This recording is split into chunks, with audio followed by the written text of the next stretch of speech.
Hello friends, Mustafizur Rahman से जुड़ा विवाद अब तक उस स्तर तक पहुंच चुका है जहां बांग्लादेश की सरकार भी अब इसमें इंटरफेयर करने लगी है।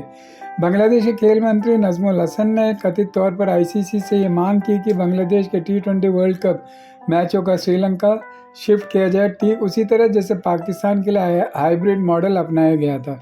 हालांकि आईसीसी ने इस मांग को सिरे से खारिज कर दिया। आईसीसी का कहना है कि चैंपियंस ट्रॉफी 2025 के दौरान भारत और पाकिस्तान के बीच हुआ समझौता एक विशेष समझौता था जिसमें दोनों देशों ने एक दूसरे के देश में ना खेलने पर सहमति जताई थी और उनके मैच न्यूट्रल वेन्यू पर कराए जाने की प्रस्ताव को स्वीकार किया गया था।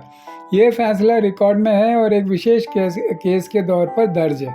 इसके विपरीत आईसीसी मेंस टी20 वर्ल्ड कप 2026 शुरू होने में अब मुश्किल से एक महीना बचा है। ऐसे में इतने अंतिम समय पर टूर्नामेंट के शेड्यूल या वेन्यू में कोई बदलाव संभव नहीं है। हालांकि आईसीसी ने बांग्लादेश की मांग को ठुकरा दिया, लेकिन उसने नरम रुख अपनाते हुए ये भरोसा दिलाया कि सुरक्षा से जुड़ी सभी चिंताओं और अगर उनके अन्य उचित मांगों पर भी गंभीरतापूर्वक विचार किया जा सकता है। इसके बावजूद बांग्लादेश इन आश्वासनों से संतुष्ट नहीं है और उसने टी20 वर्ल्ड कप से हटने की धमकी दी है, जो अनावश्यक और गंभीर परिणामों को न्योता दे सकती है।